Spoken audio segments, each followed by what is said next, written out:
ان کو سمجھنا، ان سارے آرڈرز کو، ان سارے حکموں کو، اور پھر سمجھ کر جو سب سے بڑی باتیں اس پر عمل کرنا، یہ بہت آسان ہو جائے گا. لیکن وہ بٹن آن کرنا نہ بھولیں. کون سے والا؟ توحید کا. ٹھیک ہے، یہاں پر اللہ نے یہی کہا ہے کہ اس کو ہم نے نازل کیا ہے، یہ صورت میں نے نازل کی ہے. وَفَرَضْنَاهَا، اور اس میں ہم نے مقرر کر دیا بہت ساری چیزوں کو. وَأَنزَلْنَا فِيهَا آيَاتٍ بَيِّنَاتٍ، اور اس میں ہم نے کھلم کھلی آیتیں، کھلم کھلی نشانیاں، کھلے کھلے آرڈرز جو ہیں وہ تمہارے پاس بھیجے ہیں. لَعَلَّكُمْ تَذَكَّرُونَ، تاکہ تم نصیحت پکڑو، تاکہ تمہیں یاد دہانی ہو، تاکہ تمہیں اس بات کا کہ ریئلائزیشن ہو کہ تم دنیا میں اپنی مرضی سے نہیں جینے کے لیے آئے، تم اپنی من مرضیاں کرنے کے لیے نہیں آئے. تمہارے لیے each and every dimension and aspect of life, ہر زندگی کے ہر پہلو، ہر ایک سمت کے لیے آرڈرز ہیں، پورے کے پورے حکم ہیں. اور انہی احکامات کے سامنے سر کو جھکا دینا مسلمان ہونا ہے. مسلمان کا مطلب یہی ہے نا کہ سرنڈر کر دینا، تسلیم کر دینا، سر تسلیم خم کر دینا. ٹھیک ہے. اچھا جی، یہ جو صورت ہے اس کا آغاز زانی مرد اور زانی عورت، یعنی جس سے زنا ہو گیا، اس کے لیے اب کیا کرنا ہے، تو اس کے حوالے سے اس صورت کا آغاز ہوتا ہے کہ جو زانی مرد ہے اور جو زانی عورت بڑے مارو. ٹھیک ہے. اور یہ وہ اس کے بارے میں حکم ہے جو غیر شادی شدہ ہیں، جن کی شادی نہیں ہوئی. اگر بغیر شادی شدہ زنا کر لیتا ہے تو اس کی سزا ہے کہ اس کو 100 کوڑے مارے جائیں گے. اور یہ سزا میں اور آپ نہیں دے سکتے، یہ سزا اسلامک لا نے دینی ہے. ٹھیک ہے. اور اگر کوئی شادی شدہ ہے، اگر کوئی میرڈ کپل ہے اور میرڈ مرد اور میرڈ عورت ان سے زنا ہوتا ہے تو ان کے لیے پھر رجم کی سزا ہے، سٹوننگ ٹل ڈیتھ. وائی؟ کیوں اتنی سخت ہے؟ کیونکہ وہ جو ہم آیات یمین پڑھ کے آئے ہیں نا کہ ایک دفعہ عہد کر لیا اللہ کے نام پر تو پھر تم اپنی یمین جو ہے، اپنے جو عہد ہیں ان کی حفاظت کرو. تم نے اب وہ ایک کمٹمنٹ کی ہے.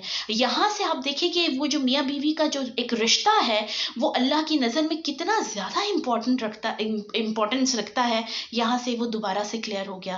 اچھا، مجھے پچھلے سورۃ النساء کے حوالے سے کچھ لوگوں نے کمنٹس یہ کیے تھے کہ آپ نے خواتین کے حوالے سے بہت زیادہ گفتگو کی ہے کہ خواتین کے یہ حقوق ہیں اور خواتین کو یہ ملنا چاہیے اور ایسے ہونا چاہیے، لیکن آپ نے مردوں کے حوالے سے کوئی بات نہیں کی. تو آپ دیکھیے کہ اصل میں وہ نیچرلی ایک تو یہ ہوتا ہے کہ چونکہ میں خود خاتون ہوں تو ظاہر ہے انسان شاید لگ رہا ہوتا ہے کہ اسی ایسپیکٹ سے زیادہ بات ہوئی، لیکن ادروائز آپ دیکھیں کہ جب بھی میاں بیوی کے حقوق کی بات آتی ہے تو وہ ایک بندہ کر ہی نہیں سکتا، ایک بندے کے حوالے سے ان حقوق کو انڈرسٹینڈ ہم کر ہی نہیں سکتے. اس کی ذمہ داری دونوں لوگوں پر عائد ہوتی ہے. میاں اور بیوی دونوں مل کر اس گاڑی کو چلاتے ہیں. اور آپ دیکھیں کہ یہ اتنا اہم رشتہ ہے، یہاں زنا کے پرسپیکٹو میں بھی ہم دیکھ لیتے ہیں اور ان جنرل بھی، کہ آپ دیکھیے ذرا سوچئے سب سے پہلا رشتہ کائنات میں کون سا بنا تھا؟ کون سا ایسا رشتہ تھا جو سب سے پہلے بنا؟ ماں بیٹے کا، یا بہن بھائی کا، یا وہی والدین اولاد کا؟ نہیں نا، میاں بیوی کا. حضرت آدم کو پیدا کیا گیا اور ان کے ساتھ ان کی بیگم حضرت حوا کو پیدا کیا گیا. یعنی اس چیز سے آپ دیکھیے کہ کتنی سبحان اللہ ایک حکمت سامنے آتی ہے کہ یہ جو رشتہ ہے اسی سے پوری دنیا کی بنیاد ہے، اسی رشتے سے کنیکٹڈ ہے آپ کی دنیا. تو اب اگر آپ نے کمٹمنٹ کر لی ہے یعنی آپ ایک عقد نکاح میں بندھ گئے ہیں، پھر نہ ہی کوئی عورت اور نہ ہی کوئی مرد دوسرے کو دھوکہ نہیں دے سکتے. ٹھیک ہے. اگر شادی شدہ عورت زنا کرے گی اور اگر شادی شدہ مرد زنا کرے گا تو اس کی جو سزا ہے جو اسلامک شریعت مقرر کرتی ہے وہ ہے سٹوننگ ٹل ڈیتھ، موت تک ان کو سنگسار کرو. اتنی زیادہ سخت سزا ہے. اور پھر فرمایا کہ تمہیں وَلَا تَأْخُذْكُمْ بِهِمَا رَأْفَةٌ فِي دِينِ اللَّهِ، تمہیں یہ حدیں جاری کرتے ہوئے اگر شریعت قائم ہو، اگر اسلامک لا ہو تو تمہیں یہ حدود جاری کرتے ہوئے یا قائم کرتے ہوئے کوئی ترس نہ آئے. کیوں؟ ان کنتم تؤمنون، ایمانوں میں یقین رکھنے والے ہو، اللہ کو سچے دل سے ماننے والے ہو، والیوم الآخر، اور آخرت کے دن پر تمہیں یقین ہے. کیوں؟ کیونکہ اسی میں تمہاری بھلائی ہے، اسی میں معاشرے کی بھلائی ہے. اور آپ دیکھیں، ایک سیکنڈ کے لیے سوچیں، اگر یہ سزائیں، یہ جو کیپٹل پنشمنٹس جن کو کہتے ہیں، جو شرعی حدود ہیں، جو شرعی سزائیں ہیں، اگر یہ پریکٹیکلی ہمارے ملک میں یا کسی بھی جگہ پر یہ چل رہی ہوں، تو وہاں پر کوئی زنا کرے گا؟ پھر وہاں پر کوئی چوری کرے گا؟ اگر کسی چور کے ہاتھ کٹ جائیں ایک دفعہ چوری کرنے پر، تو دوبارہ شاید کوئی چوری نہ کرے، ہے نا. یہ آئے روز ہمارے ملک میں جو چھوٹی چھوٹی بچیوں کے ساتھ اللہ تعالیٰ غارت کرے ایسے لوگوں کو، اگر ان کے نصیب میں ہدایت نہیں ہے، چھوٹی چھوٹی پھولوں جیسی بچیوں کے ساتھ ریپ اور اس طرح کے جو زیادتی کے قوانین ہیں، اگر کسی ایک کو بھی صحیح طرح سے ایک اس کا جس طرح اللہ تعالیٰ کی طرف سے حکم ہے اس طرح سے سزا دی جائے، تو کیا دوبارہ یہ معاملات اس لیول پر ہوں گے؟ نہیں، کم ہو جائیں گے نا، کیونکہ انسان ڈر جاتا ہے پھر. تو آپ دیکھیے کہ ان کے اندر سورہ بقرہ میں جب اللہ تعالیٰ نے حکم یہ سارے السن بالسن والانف بالانف، کے آنکھ کے بدلے آنکھ، ناک کے بدلے ناک، دانت کے بدلے دانت، تو آگے اس آیت کا اینڈ پہ ہے کہ اس میں تمہارے لیے زندگی ہے. یہ وہ سزائیں ہیں، کسی نے قتل کر دیا تو قتل کے بدلے میں قتل ہے، قاتل کو بھی اسی طرح سزا ملے گی. فرمایا کہ سننے میں یہ چیزیں بڑی بٹر لگتی ہیں، بہت ریجڈ لگتی ہیں، بہت سخت لگتی ہیں، لیکن اس میں یہ جو قصاص کا قانون ہے، اس میں تمہارے لیے حیات ہے، زندگی ہے. اصل میں معاشروں کے اندر سٹیبلٹی اسی سے آتی ہے. اور جہاں کہیں آپ گھما کے دیکھ لیں کہ جن جن ملکوں میں تھوڑے بہت اسلامک لاز ہیں، وہاں پر چوری نہ ہونے کے برابر ہے. جیسے سعودیہ میں آپ دیکھیے کہ اسلامک لا ہے، تو وہاں پر چوری اس طرح سے نہیں آپ کو سامنے آتی، ریپس کے کیسز سامنے نہیں آتے. کیوں بھلا؟ کیونکہ امپلیمنٹیشن ہے. تو اللہ کرے کہ ہمیں بھی یہ ساری چیزیں نصیب ہوں. اور اس کے بعد جو ہے سورہ نور کے اندر آگے چل کر حضرت عائشہ رضی اللہ تعالیٰ عنہ کے حوالے سے واقعہ افک جسے کہتے ہیں، اس کا تذکرہ ہے. یہ آیت نمبر 11. اس کا جو بیک گراؤنڈ ہے وہ یہ ہے کہ حضرت عائشہ رضی اللہ تعالیٰ عنہ نبی صلی اللہ علیہ وسلم کے ساتھ غزوہ بنو المستلق میں، اس کو غزوہ بنی مریسیع بھی کہتے ہیں، آپ ان کے ساتھ اس سفر میں تشریف لے گئی تھی. آپ صلی اللہ علیہ وسلم کی عادت مبارکہ تھی کہ اپنے ہر سفر میں اپنی بیگم جو کوئی نہ کوئی بیگم کو جن کی باری ہوتی ان کو ساتھ رکھتے تھے. تو اس سفر میں حضرت عائشہ رضی اللہ تعالی عنہ آپ صلی اللہ علیہ وسلم کے ساتھ تھیں. اب ایسا ہوا کہ جب آپ نے مدینہ کے قریب ایک جگہ قیام فرمایا اور صبح کو جب وہاں سے روانہ ہونے لگے، تو جو حضرت عائشہ رضی اللہ تعالیٰ عنہ کا ایک پالکی تھی جسے اونٹ پہ رکھ کر خالی تھی، لیکن حضرت عائشہ چونکہ ان کو ایج میں بھی کم تھی تو بہت لائٹ سی تھیں، تو صحابہ نے جب اونٹ کو اٹھایا تو ان کو محسوس نہیں ہوا کہ اس کے اندر کوئی خاتون نہیں ہے. یعنی حضرت عائشہ اس کا ہوا یہ، اس کا بیک گراؤنڈ یہ ہے کہ حضرت عائشہ رضی اللہ تعالیٰ عنہ کا ہار گم ہو گیا، اور وہ اس کے بارے میں آتا ہے کہ وہ اپنی بہن سے یا کسی سے بورو کر کے لے کر آئی تھی کہ میں سفر پر جا رہی ہوں تو میں پہن کے جاؤں گی، اور وہ ان کا گم ہو گیا. اب جب حضرت عائشہ اس میں بیٹھی تو انہوں نے اپنے طرف دھیان دیا تو ان کو پتا چلا کہ ہار نہیں ہے، تو وہ وہاں سے اتر آئیں اور وہ اس ہار کی تلاش میں باہر نکل آئیں. ٹھیک ہے، لیکن قافلہ پیچھے سے چل پڑا اور جانور اٹھا ہے، اونٹ اٹھا ہے، تو ان کو فیل نہیں ہوا کہ اس کے اندر نہیں ہے. اب وہ قافلہ وہاں سے چل پڑا. تمام تر قافلوں کے بعد یہ ایک وہاں کی ٹریڈیشن تھی، ایک کہہ لیں کہ روایت تھی کہ پیچھے ایک یا دو صحابہ کو رکھا جاتا تھا کہ جو قافلوں کے پیچھے پھر رہ کر ایک دفعہ سارے انسپیکشن کر کے واپس آتے تھے، کہ یعنی وہ بعد میں آتے تھے، لیٹ چلتے تھے کہ کہیں کسی کی کوئی چیز نہ رہ گئی ہو نا، کسی کا کچھ رہ گیا سامان تو اس کو اٹھا کر آتے تھے. حضرت عائشہ فرماتی ہیں کہ جب میں واپس آئی تو میں نے دیکھا قافلہ نکل گیا ہے. مجھے یہ تسلی تھی کہ پیچھے کچھ نہ کچھ لوگ ہوتے ہیں تو وہ مجھے جب دیکھیں گے تو میں ان کے ساتھ چلی جاؤں گی. یہ سوچ کر وہ ایک درخت کے نیچے بیٹھ گئیں، یعنی درخت کے ساتھ ٹیک لگا کر تھوڑا سا ایسے سستانے والے انداز میں لیٹ گئیں. اب اس غزوہ میں حضرت صفوان بن معطل کی ڈیوٹی لگی ہوئی تھی کہ انہوں نے پیچھے سے دیکھنا تھا اور ساری چیزیں وغیرہ چیک کرنی تھی. انہوں نے جب وہ وہاں سے گزرے اور انہوں نے حضرت عائشہ کو دیکھا تو اس وقت تک حجاب کا حکم نازل ہو گیا ہوا تھا، پردے کا حکم آ گیا گیا ہوا تھا. تو انہوں نے چونکہ پردے کے حکم سے پہلے دیکھ رکھا تھا حضرت عائشہ کو, تو انہوں نے جب حضرت عائشہ کو دیکھا کہ وہ وہاں پہ لیٹی ہوئی ہیں تو انہوں نے اونچی آواز سے دوسری طرف منہ پھیر کر انا للہ و انا الیہ راجعون اونچی آواز سے پڑھا, یعنی بغیر پردے کے وہ فیس کھلا ہوا تھا جس وقت وہ لیٹی ہوئی تھی, تو انہوں نے اونچی آواز سے پڑھا کہ میں نے آپ کی طرف میری نظر پڑ گئی ہے. تو حضرت عائشہ فوراً سے جو ہے وہ اٹھ گئی اور پھر وہ جو حضرت صفوان ہے وہ ان کو لے کر مدینہ آئے.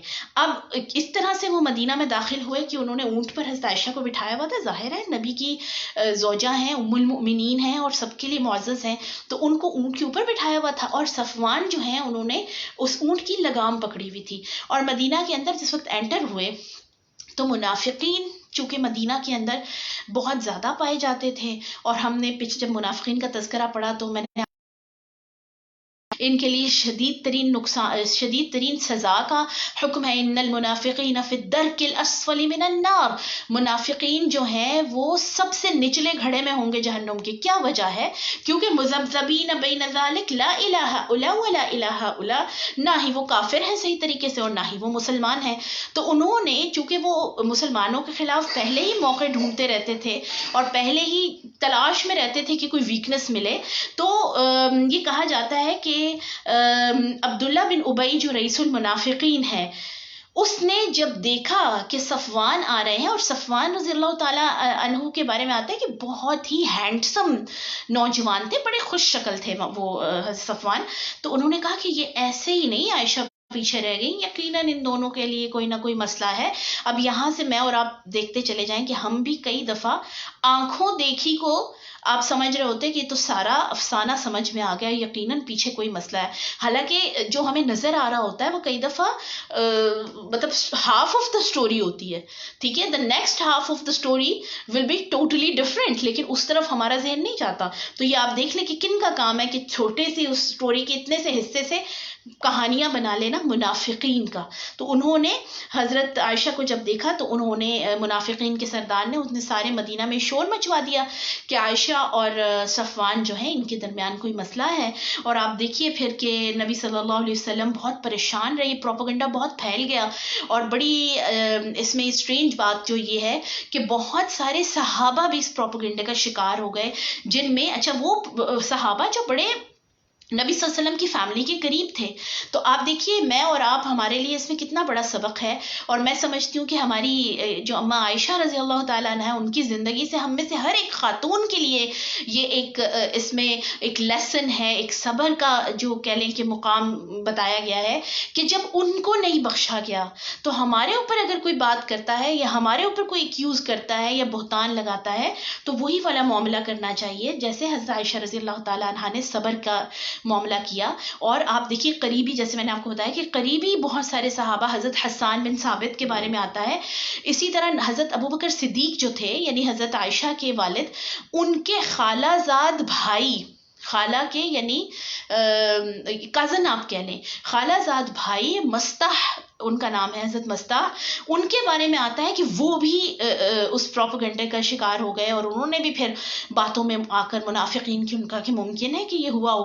اسی طرح حضرت حمنہ بنت جحش جو حضرت زینب آپ صلی اللہ علیہ وسلم کی جو زوجہ تھیں, حضرت زینب بنت جحش ان کی بہن تھی حمنہ بنت جحش, ان کے بارے میں بھی آتا ہے کہ وہ بھی اس پروپیگنڈے کا شکار ہوئی اور انہوں نے بھی یعنی اس میں حصہ لی. حصے سے مراد یہ ہے کہ وہ ایکسپٹ انہوں نے کیا کہ واقعی اس طرح ہوا ہوگا.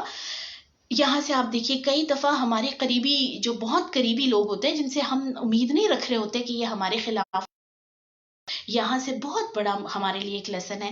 تو ایک مہینے تک یہ سارا معاملہ چلا اور حضرت نبی صلی اللہ علیہ وسلم بہت پریشان رہے, اور بہت زیادہ آپ لوگوں کی باتیں سن کر کہ حضرت عائشہ کی انہی دنوں طبیعت شدید خراب ہو گئی اور انہوں نے پھر اجازت لے کر وہ اپنی والدہ کے گھر آ گئیں. آپ آتے تھے خاموشی سے بیٹھ کر مل کر واپس آ جاتے تھے, زیادہ بات چیت نہیں کرتے تھے. حضرت عائشہ کو تو پتہ بھی نہیں تھا کہ کیا چل رہا ہے, کس طرح سے میرے خلاف باتیں ہو رہی ہیں. اور ایک دن وہ اس کے بارے میں آتا ہے کہ بڑے مزے کا یہ واقعہ ہے کہ ایک دن وہ قضائے حاجت کے لیے حضرت مستح کی والدہ, چونکہ رشتہ دار تھے نا ان کے ساتھ باہر جا رہی تھیں, تو رستے میں ان کو ٹھوکر لگی, ان کو حضرت مستح کی والدہ کو. تو جیسے ہی ٹھوکر لگی انہوں نے کہا مستح تم پر اللہ کی لعنت ہو. اب حضرت عائشہ کہتی ہیں کہ میں نے کہا آپ کیوں اپنے بیٹے کو, جو اتنا نیک انسان ہے اور صحابہ میں سے ہے اور عظیم ان میں سے آتا ہے, بہت یعنی کہہ لیں کہ جلیل القدر صحابہ میں سے ہیں, آپ اپنے بیٹے کے لیے جو اتنا اچھا مسلمان ہے, اتنا اچھا بندہ ہے, آپ اس کے لیے کیوں ایسے کہہ رہی ہیں کہ اس پر لعنت ہو؟ تو انہوں نے مستح کی جو والدہ ہے انہوں نے کہا کہ کیا تمہیں نہیں پتا کہ عائشہ نے کہا کہ واللہ مجھے نہیں پتا کیا کیا ہے. تو انہوں نے کہا تم پر جو الزام لگے ہیں اس میں, انہوں نے کہا کون سے الزام؟ تو انہوں نے پھر مستح کی والدہ نے پورا ان کو واقعہ سنایا کس طرح جب تم واپس آئی ہو تو پورے مدینہ کے اندر تمہارے اور صفوان کے بارے میں باتیں ہو رہی ہیں.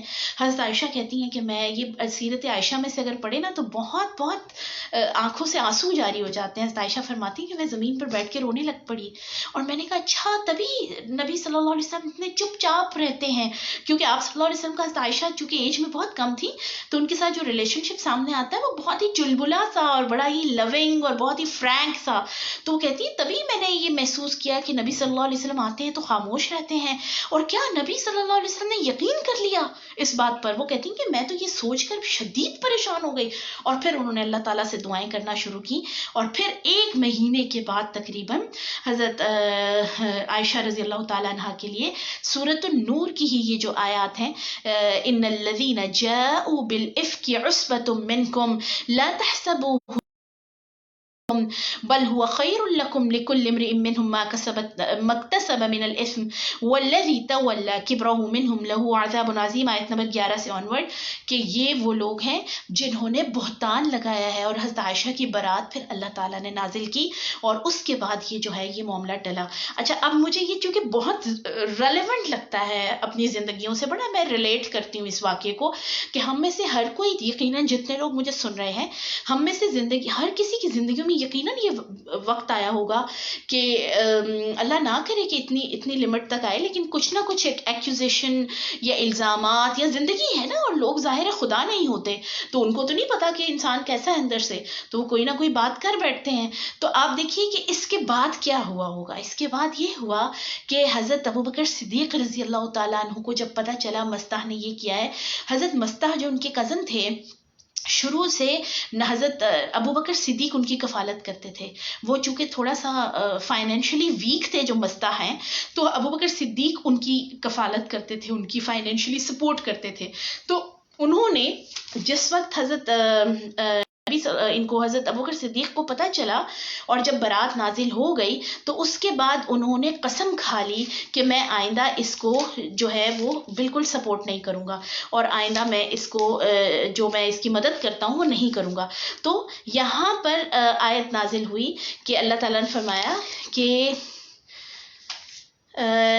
ایک سیکنڈ, وہ آیت میرے سے آگے پیچھے ہو گئی ہے. آیت نمبر 22 دیکھیے.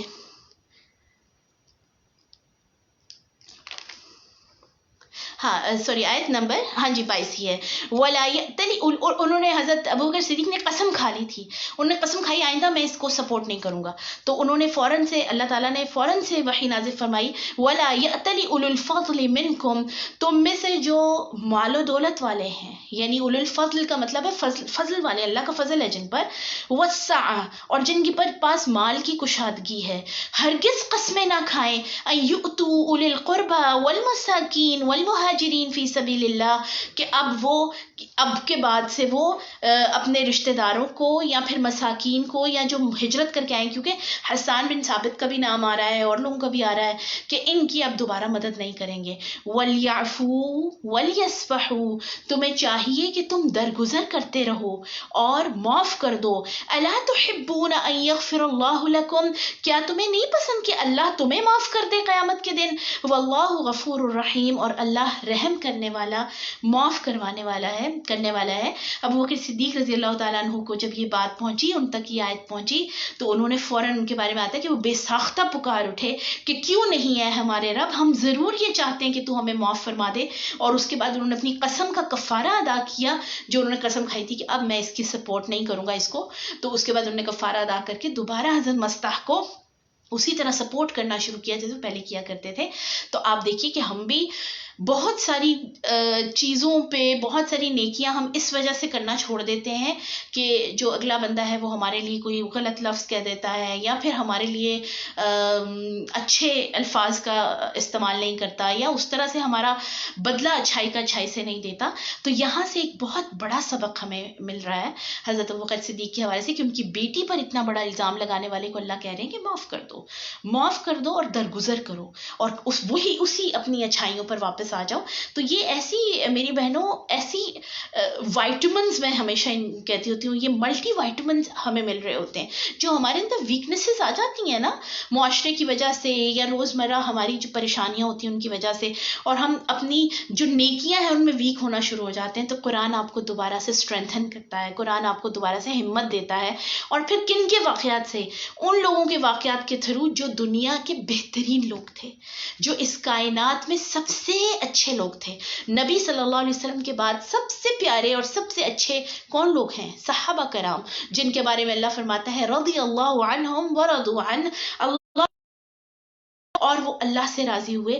اور یہاں سے پھر اگلی آیت جو ہے آیت نمبر 23, اس میں بہت شدید الفاظ کا اللہ نے بڑے شدید الفاظ میں ذکر فرمایا کہ ان الذین یرمون المحصنات الغافلات المؤمنات, جو لوگ بھولی بھالی مومن خواتین پر بہتان لگاتے ہیں, الزام لگاتے ہیں, تہمت لگاتے ہیں, لعنوا فی الدنیا والآخرہ, دنیا اور آخرت دونوں میں ان پر لعنت کی گئی, وَلَهُمْ عَذَابٌ عَظِيمٌ, اور اس دن ان کے لیے بہت بڑا عذاب ہوگا.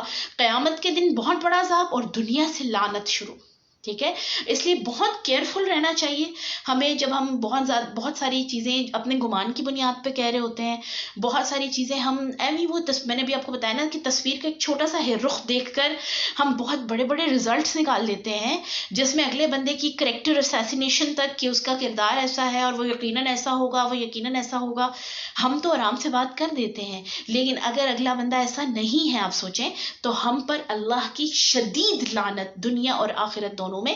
اور عموماً گھر کے بڑے جو ہمارے ہوتے ہیں ہم دیکھ رہے ہوتے ہیں کہ ان میں تھوڑی سی عادت پائی جاتی ہے چونکہ ہم ان کی فوراً سے اصلاح نہیں کر پاتے. فوراً سے اب جیسے میں اور آپ سن رہے ہیں یا سنا رہے ہیں تو فوراً سے ہمیں خیال آتا ہے کہ اچھا اب ہم نہیں کریں گے, لیکن واٹ اباؤٹ دی ایلڈرس, گھر کے اکثر جو خواتین یا بزرگ بڑے بیٹھے ہوتے ہیں تو ان کے لیے ان کو سمجھانا بڑا مشکل ہو جاتا ہے. تو اس کے لیے بہترین ٹپ یہ ہے کہ یہ حضرت عائشہ والا واقعہ اور حضرت ابو بکر صدیق والا واقعہ اور اس کے بعد یہ جو آیت ہے, قرآن کی جو آیت ہے یہ تو سب کے لیے ایکولی نازل ہوئی ہوئی ہے نا, قرآن تو سب کے لیے ایکول نازل ہوا ہوا ہے. اور قرآن کے اندر جو اثر ہے وہ مجھ میں آپ میں کسی کی بات میں نہیں ہو سکتا. اصل تاثیر اس قرآن کی ہے. اور آپ دیکھیے کہ اس کو ذرا وہ واقعات جو گھر سے تلوار لے کر نکلے تھے کہ آج میں محمد کا قصہ ختم کر کے آؤں گا, کس چیز نے ان کے دل کو بدلا؟ صرف تلاوت سن کر. ان کی بہن نے ان کے سامنے چند آیات تلاوت کی سورۃ طٰہٰ کی اور ان کی دل کی دنیا بدل گئی.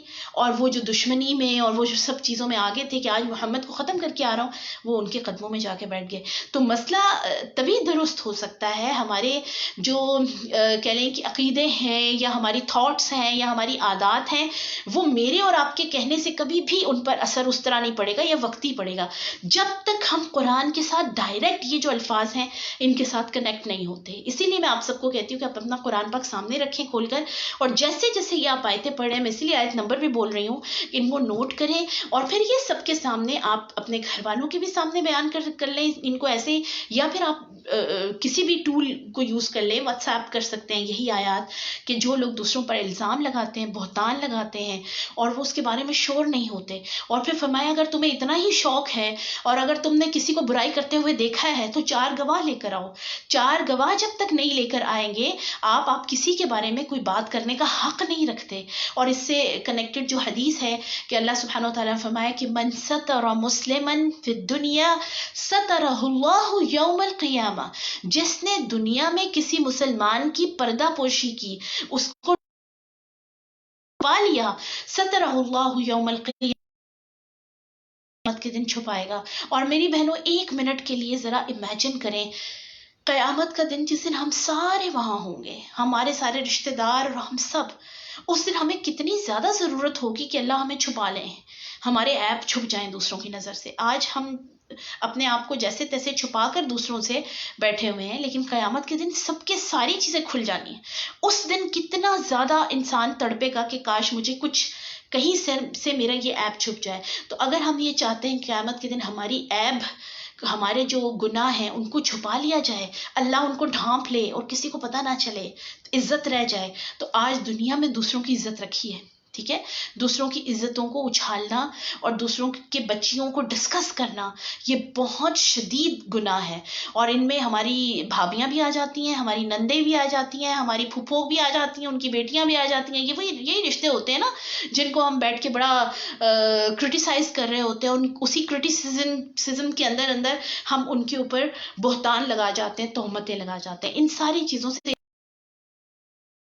آرڈنری چیز نہیں ہے کہ بس بول دو. جو بھی آپ نے بولا، جو بھی انسان اپنے منہ سے نکالتا ہے، فرشتے بیٹھے ہوئے ہیں فوراً سے لکھ لیتے ہیں اور وہ اللہ کے ہاں ریکارڈ ہو گیا. اب وہ واپس نہیں آ سکتا. ما تلفظ من قول الا لدیہ رقیب عتید. جو بھی تم منہ سے ایک لفظ بھی نکالتے ہو، یہ فرشتے جو بیٹھے ہوئے ہیں فوراً سے اس کو نوٹ ڈاؤن کر لیتے ہیں. تو اللہ تعالیٰ ہمیں اپنی زبان کی حفاظت کی توفیق عطا فرمائے. اور اس کے اندر جو سب سے امپورٹنٹ ٹپ ہے اپنے آپ کو پروٹیکٹ کرنے کی ان ساری چیزوں سے، انسان ہے ظاہر ہے بھول جاتے ہیں، ٹھیک ہے، ہم سارے بھول جاتے ہیں. تو سب سے امپورٹنٹ ذریعہ جس سے ہم اپنے آپ کو بچا سکتے ہیں، پروٹیکٹ کر سکتے ہیں، قرآن ہے. قرآن کے ساتھ جڑے رہنا، یہ بار بار پڑھتے رہنا آپ کو بہت ساری چیزوں سے بچا لے گا. اچھا جی، آگے آیت نمبر 27 ہے. آیت نمبر 27 جو ہے سورہ نور کی، یہاں سے معاملات حجاب شروع ہو گئے. ٹھیک ہے، اس کو آیت استئذان کہا جاتا ہے. یا ایھا الذین، استئذان کا مطلب ہے اجازت طلب کرنا. یا ایھا الذین آمنوا لا تدخلوا بیوتا غیر بیوتکم حتی تستأنسوا وتسلموا علی اہلها ذلکم خیر لکم لعلکم تذکرون.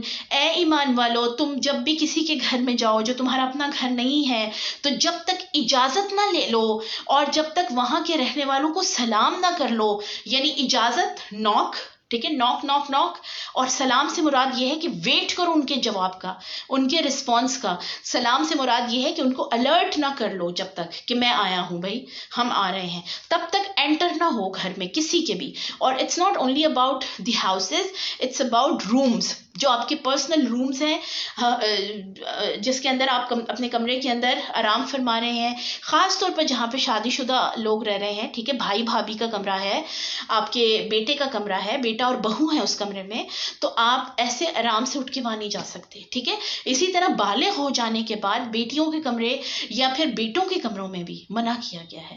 آپ نے کہیں پر بھی، اور ان جنرل کہیں بھی آپ کسی کے گھر میں بھی جا رہے ہیں، کسی جگہ پر بھی انٹر ہو رہے ہیں، پہلے نوک کریں اور پھر السلام علیکم اونچی آواز سے کریں، تاکہ گھر کے جو ہیں وہ الرٹ ہو جائیں. اچھا، یہ جو میں بات جیسے بہو بیٹیاں کچن میں ہوتی ہیں یا گھر میں پھر رہی ہوتی ہیں کام کاج کے سلسلے میں، تو ہمارے بڑوں کی بڑی اچھی یہ روایت رہی ہے کہ اونچی آواز سے سلام کر کے اندر آنا. تو اب یہ چیز تھوڑی سی میں دیکھ رہی ہوں کہ اس کے اوپر مشکل ہو گیا عمل کرنا. تو آپ جیسے انٹر ہوں ضرور، خاص طور پہ شہروں میں تو یہ ماحول نہیں ہے، لیکن اگر ہم اپنے دیہات وغیرہ کے ماحول کو دیکھیں تو گیٹ باہر کا جیسے کھلا ہی رہتا ہے نا، تو جو بھی آرام سے اٹھ کے اندر آ جائے. تو ایسی چیز سے منع کیا گیا. کیوں منع کیا گیا؟ اس کے اندر کیا حکمت ہے؟ اس کے اندر حکمت یہ ہے کہ تم اپنا پردہ پورا کر لو. ٹھیک ہے، اپنے آپ کو کور کر لو. کوئی لیٹا ہوا ہوتا ہے، کوئی بیٹھا ہوا ہوتا ہے، کوئی سر کھجا رہا ہوتا ہے، کوئی کسی حالت میں ہوتا ہے، تو وہ اپنے آپ کو کور کر سکیں. اس میں آپ دیکھیں کہ حدیث آپ کے سامنے رکھ رہی ہوں بخاری شریف کی، کہ آپ صلی اللہ علیہ وسلم نے فرمایا کہ کھڑے ہو کر، دروازے پر کھڑے ہو کر اندر جھانکنا سختی سے منع کیا اس سے. اور فرمایا کہ اگر کوئی شخص کسی کے گھر کے اندر جھانکے اور وہ گھر والا کوئی اس کو پتھر دے کے مارے، اس کی آنکھ پھوٹ جائے، تو اس پر کوئی گناہ نہیں.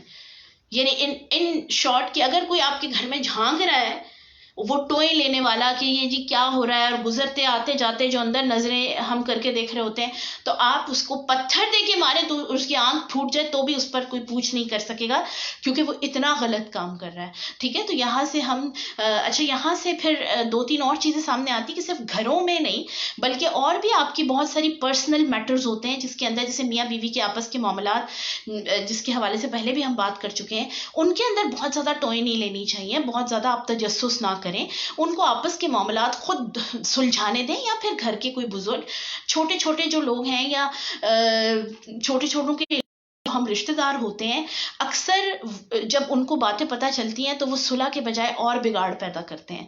اس لیے ٹوہ لینا, تجسس کرنا, جیسے کسی کے ہاں نئی بہو آ جاتی ہے تو بہت تجسس ہو رہا ہوتا ہے کہ جی بہو کیسی ہے, کتنے بجے سو کے اٹھتی ہے, تاکہ ہمیں پتہ چل جائے کہ جی ہم کہاں سے بات پکڑ سکتے ہیں. یہ جو بات پکڑنے والی جو چیز ہے آگے سورہ حجرات میں بھی ہم پڑھیں گے بڑی کلیئرلی. میرے اور آپ کے رب نے, کیونکہ ہمارا رب ہے نا, ہمیں پیدا کیا ہوا ہے, وہ جانتا ہے ہمارے دل کے اندر کیا چل رہی ہوتی ہے, فوراً پکڑ لیا. وَلَا تَجَسَّسُوا, تجسس نہیں کر سکتے, ٹھیک ہے. اسی طرح سورہ بنی اسرائیل کی آیت ہے وَلَا تَقْفُ مَا لَيْسَ لَكَ بِهِ عِلْمٌ, وہاں مت اٹکو, وہاں مت رکو جس کا تمہیں کوئی فائدہ نہیں ہے. اپنے آپ کو ان چیزوں کے پیچھے مت لگاؤ. تقف یعنی ادھر اپنے آپ کو سٹاپ نہ کرو, ان چیزوں کے بارے میں ٹوئے نہ لگاؤ, ان چیزوں کے اوپر مت وہ تحقیقیں کرنا پھر شروع کر دو. ما لیس لک بہ علم, جس کا تمہارے سے کوئی تعلق نہیں ہے. کیوں؟ ان السمع, بے شک تمہارے کان, والبصر, اور تمہارے دل, کل اولئک کان عنہ مسئولا, یہ سب کے سب قیامت کے دن کھڑے ہو جائیں گے اور ان سے سوال کیا جائے گا, ان سے پوچھا جائے گا. یعنی آنکھوں سے کیا کام لیا, کانوں سے کیا کچھ کرتے رہے ہو, اور دلوں میں بیٹھ کے کیا سازشیں بناتے رہے ہو. ٹھیک ہے, تو اس لیے ایک مومن کا جو اس کی جو ہستی ہے, اس کی جو زندگی ہے, اس کے اندر یہ چیزیں نہیں ہونی چاہیے کہ وہ تجسس کرتا پھرے اور دوسروں کو ٹو لگاتا رہے. مجھے پچھلے دنوں میری بڑی اچھی فرینڈ ہے, انہوں نے کہا کہ میں نے اپنے ہسبینڈ کے موبائل کے اندر کچھ میسیجز دیکھے جو کہ ان کو اچھے نہیں لگے, اور بہت ان کے دل پر اس کا برا اثر ہوا. اور وہ کہتی ہیں کہ مجھے تب سے ہسبینڈ, اور ویسے ان کے ساتھ بہت اچھا ہے, لیکن جب سے انہوں نے ان کا موبائل چیک کر لیا اور میسیجز دیکھ لیے تو اس کے بعد سے آپس کی بہت ہی زیادہ تعلقات میں خرابی آ گئی. تو میں نے ان سے کہا کہ اسی لیے تو اللہ نے دیکھے نا منع فرمایا ہے, تجسس کرنے سے منع کیا ہے. کیوں؟ کیونکہ آپ کو آپ اگر وہ موبائل کے اندر میسج نہ دیکھتی تو آپ دونوں بہت اچھا رہ رہے ہیں, ہے نا, زندگی گزر رہی ہے. خام خواہ تجسس کر کے, ہر بندے کی پرسنل کیپیسٹی ہے, اس کو آپ خاص طور پہ ہسبینڈ وائف کے اندر, یہ چونکہ ان کے ریلیشن شپس کے اندر کچھ ایسی باتیں ہوتی ہیں, جیسے مثال کے طور پہ ہسبینڈ نے اپنی بہن کو کیا کہا میرے بارے میں, اپنے بھائی کو کیا کہا میرے بارے میں, اور یہ ایسی چیزیں ہوتی ہیں کہ جس سے انسان کا رشتہ خراب ہو جاتا ہے, جس سے بدگمانی آ جاتی ہے, اور اچھا خاصا جو ایک لونگ ریلیشن شپ ہے وہ پھر تعصب کا شکار ہو جاتا ہے. تو میں اس میں ایک ٹپ دیتی ہوں کہ بات ہی نہ سنو. فار انسٹینس آپ کی ساس صاحبہ آئی ہوئی ہیں اور وہ بات کر رہی ہیں, یا آپ کی نندے بیٹھ کے بات کر رہی ہیں, یا آپ کے رشتے بات کر رہے ہیں, the safe side is close your ears, اپنے کان بند کر لو. جتنا سنو گے یہاں سے ادھر آتا ہے نا, دل پہ اثر ہوتا ہے. خام خواہ اپنے دل کو تکلیف دینے کی کیا ضرورت ہے. If you are happy with your husband, you know, be happy. اگر آپ کے اچھے ریلیشن شپ چل رہے ہیں, آپ اچھے طریقے سے رہ رہے ہیں, خام خواہ ٹو لگا کے اور پھر بعد میں کٹتے رہنا, میاں مزے سے سو رہے ہیں اور ہم راتوں کو جاگ رہے ہیں, یہ کوئی عقل مندانہ فیصلہ یقیناً نہیں ہے, ہے نا. جو میرڈ ہے وہ میری ان باتوں کو بہت اچھے سے سمجھ رہی ہوں گی. اس لیے چیزوں کو جانے دیں, اور خاص طور پر یہ جو تجسس نہ کرنے والی بات ہے نا, میں نے دیکھا اس میں آپ بہت سکھی رہتے ہیں, آپ باتیں ہی نہ سنے لوگوں کی, کیونکہ دیکھیں وہ آپ کے منہ کے اوپر کرنے کی ہمت نہیں رکھتے. سب سے بڑی بات ہے, اگر اللہ نے ان کو سٹاپ کر دیا ہے کہ وہ آپ کے منہ پر آپ کو تنگ نہیں کر رہے, تو why you are teasing your own self, آپ خود اپنے آپ کو کیوں تنگ کر رہے ہیں ان کی چھپ چھپ کے باتیں سننے سے. اور چھپ چھپ کر باتیں سننا پتہ کس کا کام ہے؟ شیطان کا کام ہے. شیطان چھپ چھپ کے باتیں سنتا ہے. تو شیطان کے ان کاموں سے ہم اپنے آپ کو دور کر لیں, اور یہ اچھی ہیپی لائف گزارنے کا ایک نسخہ میں نے آپ کو دے دیا. اپنے آپ کو خوش, آپ دیکھیں خوشی آپ کہیں سے خرید نہیں سکتے, کسی بھی قیمت پر کہیں سے جا کے کسی بھی مارکیٹ سے خرید کے نہیں لے کے آ سکتے. You have to keep yourself happy by your own self. آپ نے اپنے آپ کو خود خوش رکھنا ہے, اور خوش رکھنے کے لیے جو اللہ کے گیون قانون ہیں, اوپر ایک دم سے کسی کے کمرے میں مت جائیں, ایک دم سے کسی کی باتیں مت سنیں, لوگوں کی جو باتیں آپ کے سامنے نہیں ہوئی, جن کے اوپر اللہ نے پردہ ڈال دیا, آپ پردے کھول کھول کے مت چیک کریں, میسیجز مت چیک کریں, چھپ چھپ کے باتیں مت سنیں. وہ آپ کے لیے انزائٹی, ٹینشن, ڈپریشن کا سبب بنے. اور پھر آپ دیکھیں کہ اس کے اندر کیا حکمت ہے, ہم کسی کو بتا بھی نہیں سکتے کہ ہم نے چھپ کے آپ کی باتیں سنی ہے نا. وہ برا لگ رہا ہوتا ہے کہ تم ہماری چھپ کے باتیں سنتی ہو. اب وہ آپ کے منہ پہ اچھے بن رہے ہیں تو فوراً ہمیں خیال آتا ہے, اچھا یہ دیکھو منہ پہ کتنی اچھی بن رہی ہے, میرے پیچھے یہ باتیں کی ہوئی. سارے سسٹم کا بیڑا غرق ہو جاتا ہے. اس سے بہت بہتر ہے کہ تجسس کو ختم کر دیا جائے. ٹھیک ہے. اور پھر فرمایا اگر گھر کے اندر سے اجازت نہ ملے 3 دفعہ سلام کرو، اور اگر تمہیں واپس جواب نہ ملے واپس چلے جاؤ۔ یہاں سے بھی ایک بہت بڑی ٹپ ہمیں مل گئی ہماری سوشل لائف کی، کہ ایک تو بہت لوگوں کی عادت ہے کہ بیل پہ ہاتھ ہی رکھ لیتے ہیں، اگلا بندہ بیچارہ کس حالت میں ہے، واش روم میں ہے، وہ باہر نہیں آ کے کھول سک رہا، تو آپ ویٹ کر لیں۔ فون اس کا دوسرا وہ ایک ہے، بار بار فون۔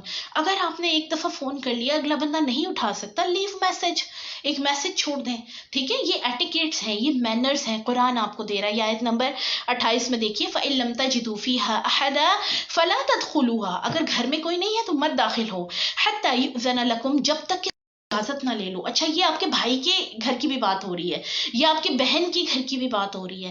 ہر انڈیپینڈنٹ بینگ جس کا گھر ہے، جس کا کمرہ ہے، جس کی وہ جگہ جس کے ساتھ ایسوسیٹ ہے، اس کی بات ہو رہی ہے، ٹھیک ہے؟ وَإِن قِيلَ لَكُمُ ارْجِعُوا، اور اگر تم سے کہا جائے کہ ہم اس وقت فری نہیں ہیں، واپس ہو جاؤ، فَارْجِعُوا، تو واپس چلے جاؤ، هُوَ أَزْكَىٰ لَكُمْ، یہ تمہارے لیے بڑا ہی بہترین ہے، وَاللَّهُ بِمَا تَعْمَلُونَ عَلِيمٌ، اور اللہ خوب جانتا ہے تم جو کچھ کرتے پھرتے ہو، اس سے اللہ بڑا واقف ہے۔ اب آپ دیکھیں گریجولی اللہ تعالیٰ چیزوں کو کلیئر کرتے جا رہے ہیں، موڈیسٹی سے، حیا سے جو لنکڈ ہیں۔ ایک دم سے آپ کسی کی طرف کسی کے گھر چلے جاتے ہیں، اگلے بندے، حیا 2 طرح کی ہوتی ہے، کچھ آپ دیکھیں کہ حالات کے بھی پردے ہوتے ہیں نا، آپ نے اپنے حالات کو بھی دوسرے سے چھپایا ہوا ہوتا ہے ہر کوئی، اور بہت بہترین لوگ ہیں جو اپنے حالات کے اوپر صابر اور شاکر ہیں۔ اللہ کو وہ بہت بندے اچھے لگتے ہیں جو کسی سے لپٹ کر نہیں مانگتے۔ سورہ بقرہ میں ان کی تعریف کی گئی ہے کہ سفید پوش لوگ جو کسی سے لپٹ کر نہیں مانگتے۔ تو بہت سارے ایسے ہمارے رشتہ دار ہوتے ہیں، یا ہم بھی ہو سکتے ہیں ان میں، کہ جنہوں نے اپنے آپ کو ایک طرح کے فولڈ میں کور کیا ہوا ہوتا ہے، اور وہ لوگ ہوتے ہیں، ان کے گھریلو حالات ویسے نہیں ہوتے بعض دفعہ۔ اب بہت سارے لوگوں کی عادت ہوتی ہے جی سرپرائز دینے کی۔ اب سرپرائزنگلی آپ کسی کے گھر چلے جاؤ، اگلا بندہ کس حالت میں ہے، کیا کر رہا ہے، اس کے پاس اس دن کھانے کا سامان ہے بھی یا نہیں، یا اس کے گھر میں اس دن کیا حالات چل رہے ہیں، یہ حالات بھی اگر آپ یہ والا پردہ بھی انفولڈ کرتے ہو تو بھی گناہ ہے، ٹھیک ہے؟ صرف فزیکل پردے کی بات نہیں ہو رہی کہ آپ کسی کے گھر جا رہے ہیں اور اگلا بندہ جو ہے وہ پراپر اپنے حجاب میں نہیں ہے، دونوں طرح کی بات ہے۔ اطلاع دے کر جائیں، یہ مینرز ہمیں سکھائے گئے ہیں۔ ایک دم سے اوپر مت جائیں، کوشش کریں کہ پہلے اگلے بندے سے اجازت لے لیں اور اس کی ایز کے مطابق جائیں، اور اگر آپ کو ضرورت پڑتی ہے جانے کی ایک دم سے، تو پھر اس طریقے سے جائیں کہ پہلے اجازت لیں کہ ہم آ رہے ہیں، اور ویٹ کریں، اگلے بندے کو تھوڑا سا ٹائم دے دیں اپنے آپ کو دوبارہ سے اسی طرح سے ریپ اپ کرنے کا، ٹھیک ہے؟ یہ میری بات سمجھ رہے ہیں نا؟ اگر ہم اس نیت سے جاتے ہیں کہ چلو ایک دم چھاپا مار کے دیکھتے ہیں کہ کون کتنے پانی میں، تو یہ بالکل ایسے ہی ہے کہ جیسے کے دیکھنا ناپسندیدہ ہے، اسی طرح یہ بھی ناپسندیدہ ہے۔ ایک دوسرے کو ان کی جو حالات ہیں یا ان کی جو چیزیں ہیں اس کو انڈرسٹینڈ کریں۔ اسی طرح اس سے لنک مجھے سمجھ میں ایک دم سے بات ذہن میں آ گئی کہ بہت سارے لوگ ایسے ہوتے ہیں کہ جو آپ کو ایک اپنے گھر کی مخصوص جگہ پر بٹھا دیتے ہیں، فار انسٹنس ڈرائنگ روم میں بٹھا دیتے ہیں، اور وہ واقعتاً نہیں چاہ رہے ہوتے کہ آپ ان کا پورا گھر اٹھ کے پھریں، ٹھیک ہے؟ کئی دفعہ ایسا ہوتا ہے کہ وہ جیسے ہم بچوں والوں نے ایک سائڈ رکھی ہوئی ہوتی ہے تھوڑی سی سیف سائڈ، کہ یہاں آ کے لوگ بیٹھ جائیں۔ بہت سارے ہمارے خواتین کے اندر یہ عادت ہوتی ہے کہ بہانے سے واش روم تک آپ نے جا کے وزٹ کر کے آنا ہے، ٹھیک ہے؟ اور یہ وہی تجسس کی ماری خواتین ہیں جن کو تجسس نے کہیں کا نہیں رہنے دیا۔ کوشش کریں کہ اس طرح کے تجسسات جو ہیں وہ دین کے حوالے سے رکھیں اس کو۔ اگر آپ کے اندر اتنا اللہ پاک نے یہ والی پوٹینشیل رکھی ہوئی ہے کہ آپ خفیہ چیزوں کے پیچھے پڑتے ہیں، تو آپ دین کے حوالے سے یہ ریسرچ رکھیں، اپنا اس تجسس جو ہے اس کو دین کے لیے شفٹ کر دیں کسی کے گھر جا کے۔ اور کسی سے مراد یہ نہیں ہے کہ کوئی بہت دور، آپ اپنے سگوں کے گھر بھی گئے ہیں، کوشش کریں کہ جہاں کسی نے آپ کو بٹھایا ہے وہیں پر بیٹھیں۔ خام خواہ رومنگ اراؤنڈ کرنا اور دوسروں کی چیزوں کو وہی تجسس کی نیت سے، اگر وہ والی نیت نہیں ہے تو بہتر ہے، لیکن اگر وہ نیت ہے کہ میں دیکھوں کہ ادھر کیا حالات ہیں اور ادھر کیا حالات ہیں، یہ وہ چیزیں ہیں جو رشتوں کے درمیان ایک دوسرے کے اندر بہت ساری کھچاؤ پیدا کر دیتے ہیں، اور لوگ پھر اسی وجہ سے آپ دیکھیں، میں سمجھتی ہوں کہ آنا جانا بہت کم ہو گیا ہے، لوگ پسند نہیں کرتے اب کسی کے گھر کوئی آئے، کیونکہ ہر کسی نے، وہ جو میں نے پردے کی بات کی نا، اپنے آپ کو ایک ریپنگ میں رکھا ہوا ہے، اور کوئی نہیں چاہتا کہ ہمارے حالات کسی کے سامنے ڈسکلوز ہوں۔ تو بہتر ہے اگلے بندے کو رسپیکٹ دی جائے اور اس کی ان چیزوں کو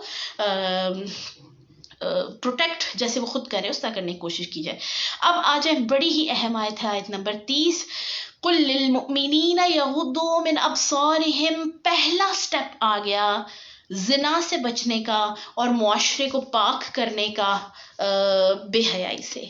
قل للمؤمنین، آپ کہہ دیجئے مومن مردوں سے، یغضوا من ابصارہم کہ وہ اپنی نظروں کو جھکا کر رکھیں، ویحفظوا فروجہم اور اپنی شرم گاہوں کی خود حفاظت کریں. ذالک ازکی لہم، یہ کرنا ان کے لیے بہت ہی پاکیزہ ہے. ان اللہ خبیر بما یصنعون، اور اللہ خبردار ہے ان کاموں سے جو تم کرتے پھرتے ہو. وقل للمؤمنات، اور مومن عورتوں سے کہہ دیجئے، یغضضن من ابصارہن، اپنی نظروں کو جھکا لیں. ٹھیک ہے، پہلے مومن مردوں کی بات آئی، اب مومن عورتوں کی. الگ الگ آرڈر کی سینسٹیوٹی چیک کریں، آرڈر اللہ کا جو حکم ہے اس کی امپورٹنس چیک کریں کہ الگ الگ حکم دیا، مردوں کو الگ دیا ہے، عورتوں کو الگ دیا. ایک ہی دفعہ دونوں کو کلیکٹیولی کہہ کر اکتفا نہیں کیا. اب یہ مجھے اور آپ کو مخاطب کر کے فرمایا جا رہا ہے، یغضضن من ابصارہن، اپنی نظروں کو جھکا کر رکھیں، ویحفظن فروجہن اور اپنی شرمگاہوں کی حفاظت کریں.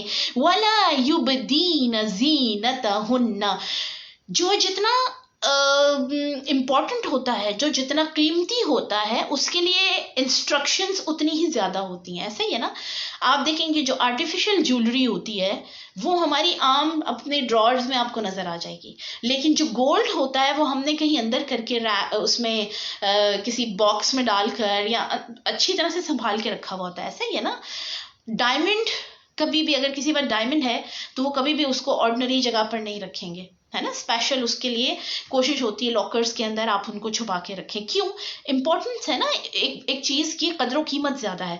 اب یہ پہلے جو مومن مردوں سے مخاطب ہوئے اللہ پاک، تو صرف 2 آرڈر آئے ہیں، ایک تو اپنی نظروں کی حفاظت کرو، دوسرا اپنی شرمگاہوں کی حفاظت کرو. لیکن خواتین چونکہ زیادہ سینسٹیو ہیں، زیادہ نازک ہیں، سوفسٹیکیٹڈ ہیں، ہے نا، زیادہ فریجائل ہیں، ان کے لیے اب آرڈرز بھی زیادہ ہیں. کیا کرنا ہے؟ نظروں کی حفاظت کرنی ہے، پھر اپنی شرمگاہوں کی حفاظت کرنی ہے. وَلَا يُبْدِينَ زِينَتَهُنَّ إِلَّا مَا ظَهَرَ مِنْهَا، اور اپنی زینت، اپنی سجاوٹ، اپنے آپ کو تیار شیار کر کے جو تمہاری خوبصورتی ہے اس کو مت ظاہر کرتی پھرو. إِلَّا مَا ظَهَرَ مِنْهَا، سوائے اس کے کہ جس کے اوپر تمہارا اختیار نہیں، جو خود ظاہر ہو رہی ہے. جیسے آنکھیں ہیں، اب ہماری نظر آ رہی ہیں، اب ظاہر ہے کہ ہم پوری طرح آنکھوں کو نہیں وہ کر سکتے، ہاتھ ہمارے نظر آتے رہتے ہیں، پاؤں نظر آ رہے ہیں. ٹھیک ہے، تو سوائے ان کے باقی اپنی تر زینت یعنی خوبصورتی کو یا آپ اپنی بیوٹی کو چھپا کر رکھیں. وَلْيَضْرِبْنَ، اگلا آرڈر یعنی تیسرا کہ اپنے آپ کو خوبصورتی کو، آرائش کو چھپا کے رکھنا. اب یہ ہے 4th آرڈر، وَلْيَضْرِبْنَ بِخُمُرِهِنَّ عَلَى جُيُوبِهِنَّ، اور عورتوں کو چاہیے، مومن عورتوں کو، ٹھیک ہے، پہلے ہی کہہ دیا کہ مومن عورتوں کو یہ بات کہو. یہ بات مؤمنات کہہ کر کہی گئی، صرف مسلمات بھی تو کہا جا سکتا تھا نا. وَقُلْ لِلْمُسْلِمَاتِ، مسلمان عورتوں سے کہہ دو. مؤمنین اور مؤمنات کیوں کہا گیا؟ یہ جو بچے میرے ساتھ حدیث کے اسٹوڈنٹس ہیں، جو حدیث انٹرو ٹو حدیث اینڈ سیرہ پڑھے ہیں میرے ساتھ، حدیث میں ہم نے جو حدیث جبرائیل پڑھی تھی اس کے اندر اسلام، ایمان اور احسان 3 ڈگریز پڑھی تھی دین کی. اسلام فرسٹ لیول ہے، جیسے بچہ پلے گروپ میں جاتا ہے تو وہ سمجھنے کہ اسلام ہمارا بہت ہی انیشیل لیول ہے، جہاں ہم اپنا اقرار کرتے ہیں کہ ہاں اللہ ہے، جہاں ہم صرف زبانوں سے کہہ دیتے ہیں کہ اللہ تعالیٰ ہے. ایمان the second level your faith، اور وہ سیکنڈ لیول یہ ہے کہ دل سے یقین کرنا، اور اپنے دل سے جب یقین کر لیا تو پھر آپ نے اپنے اعمال سے بھی اس چیز کو پھر ظاہر کیا، یعنی قول اور عمل دونوں سے اللہ کے سامنے اپنے آپ کو جھکا دینا، یہ ایمان ہے. تو مومنات وہ عورتیں ہوئیں جو اللہ کو دل سے مانتی ہیں، جو اللہ کے احکامات کو یقین سے مانتی ہیں. عام مسلمان عورتوں کے لیے یہ حکم ہے بھی نہیں، ٹھیک ہے، کیونکہ وہ نہیں کر سکیں گی. مومنین جو ہم کہتے ہیں، جو ہم دعویٰ کرتے ہیں کہ ہم تو مومن ہیں، ہم کہتے ہیں نا ہم مومن ہیں، تو اگر تم دعوی ایمانی کرتے ہو، اگر تم یہ کہتے ہو کہ آمنت باللہ وملائکتہ وکتبہ ورسلہ والیوم الآخر، اگر تم یہ کہتے ہو تو یہ حکم تمہارے لیے ہے کہ جو میری ماننے والی عورتیں ہیں، دیکھیں اگر آپ اس طرح ترجمہ کریں، جو میری ماننے والے مرد ہیں، جو مجھے مانتے ہیں، ان کو کہہ دیں، جو مجھ پر ایمان رکھتے ہیں، جو مجھے اپنا رب مانتے ہیں، ان کو کہیں کہ اپنی نظریں نیچے رکھیں اور اپنے اندر حیا پیدا کریں، اپنی شرمگاہ کی حفاظت کریں. اور جو مجھے اپنا رب ماننے والی عورتیں ہیں، اللہ ہمیں بنا دے ویسا، ان سے کہہ دیں. ہر عورت کو نہیں کہا. اور یہ میں نے اور آپ نے اب ثابت کرنا ہے کہ ہم کون سی عورتیں ہیں جو اللہ کو اپنا رب مانتی ہیں، یا ہم اپنے آپ کو، جو کئی دفعہ میں نے آیت ذکر کی نا کہ جن کے لیے ان کا اپنا آپ ان کا رب ہے، وہ کیا چاہتے ہیں، that's more important for them. اب یہاں سے ایک کرائٹیریا سیٹ ہو جائے گا کہ ذرا ان سے کہہ دیں کہ اپنی زینتوں کو دوسروں کے سامنے ظاہر نہ کرتی پھریں. اپنی خوبصورتی میں آپ کا میک اپ بھی آ جاتا ہے، آپ کا فیس بھی آ جاتا ہے، آپ کے کپڑے بھی آ جاتے ہیں. بہت اچھا ڈریس پہنا ہوا ہے، اب ڈریس پہن کر آپ بہت حسین، اب یہ دوسروں کے سامنے ظاہر کرنے والی چیز نہیں ہے، اس کو مزید کور کر لیں. یہ دوسروں کو، آپ شو پیس نہیں ہیں. آپ کو اللہ نے شمع محفل نہیں بنایا کہ آپ دوسروں کو لبھاتی رہیں خوبصورت بن کر. آپ اللہ کی بندی ہیں، اللہ کو رب مانتی ہیں، تو اب کیا کرنا ہے، اپنی زینت کو چھپا لینا ہے. وَلْيَضْرِبْنَ بِخُمُرِهِنَّ عَلَى جُيُوبِهِنَّ، اور ان کو چاہیے کہ اپنی اوڑھنیاں اپنے سینوں پر ڈالے رکھیں. جیوب یعنی چیسٹ پر. یہ آپ کا جو فگر ہے عورت کے لیے، آپ کہہ لیں کہ جو عورت کے اندر ایک اٹریکشن ہے وہ اس کا فگر ہے، ٹھیک ہے. تو آپ نے اپنی اوڑھنیاں ایسے انداز سے اپنے اوپر ڈالنی ہے کہ you have to cover completely yourself. آپ نے اپنے آپ کو مکمل کور کر لینا ہے، ٹھیک ہے. وَلَا يُبْدِينَ زِينَتَهُنَّ، اور اپنی زینتیں نہ دکھاتی پھریں، إِلَّا لِبُعُولَتِهِنَّ، سوائے اپنے شوہروں کے، أَوْ آبَائِهِنَّ، یا اپنے والدین، اپنے باپ کے سامنے بھی آپ بغیر اس طرح، ہمارے ہاں تو الحمدللہ ایک ٹریڈیشن ہے کہ حجاب کا بڑا کانسیپٹ ہے، والد کے سامنے، چچا کے سامنے، تایا کے سامنے، کہ ہم فوراً کور کر لیتے ہیں اور اپنے آپ کو اچھے سے ڈھانپ لیتے ہیں. لیکن چونکہ یہ محرم ہے نا، ان سے شادی نہیں ہو سکتی، نکاح نہیں ہو سکتا. باپ او آبائہن، اپنے باپ، او آبائی بعولتہن، یا سسر. آپ دیکھیں سسر کا بھی اس کے اندر فوراً تذکرہ کیا تاکہ ان کے ساتھ بھی ایک جو مقدس قسم کی بانڈنگ ہماری ہو جائے. جیسے ہم اپنے باپ سے نہ ڈر ہیں، جیسے ہمیں اپنے باپ سے خوف نہیں ہوتا الحمدللہ کہ ہماری طرف غلط نظر کریں گے، ایسے ہی ہمارے سسر جو ہیں وہ بھی ہمارے لیے اسی طرح باپ کا درجہ رکھتے ہیں.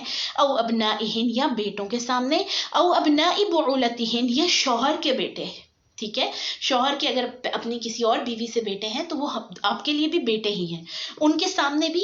او اخوانہن، یا اپنے بھائی، او بنی اخوانہن، یا اپنے بھتیجے، او بنی اخواتہن، یا بھانجے. بھانجا بھی محرم ہوتا ہے نا. او نسائہن، یا عورتوں کے سامنے. عورتوں کے سامنے اپنی زینت ظاہر کر سکتے ہیں، عورتوں کے سامنے آپ اپنے آپ کو سجا سنوار کے رکھ سکتے ہیں، اپنے شوہر کے علاوہ اپنے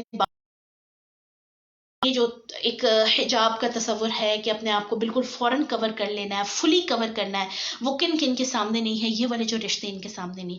اس کے علاوہ ہر وہ بندہ جس سے آپ کا نکاح ہو سکتا ہے، دیور، جیٹھ، بہنوئی، یہ خاص طور پر فرمایا الحم و موت. حدیث ہے یہ کہ تمہارے دیور، جیٹھ اور اس کے اندر بہنوئی، تینوں کا ترجمہ آتا ہے یہ موت ہے.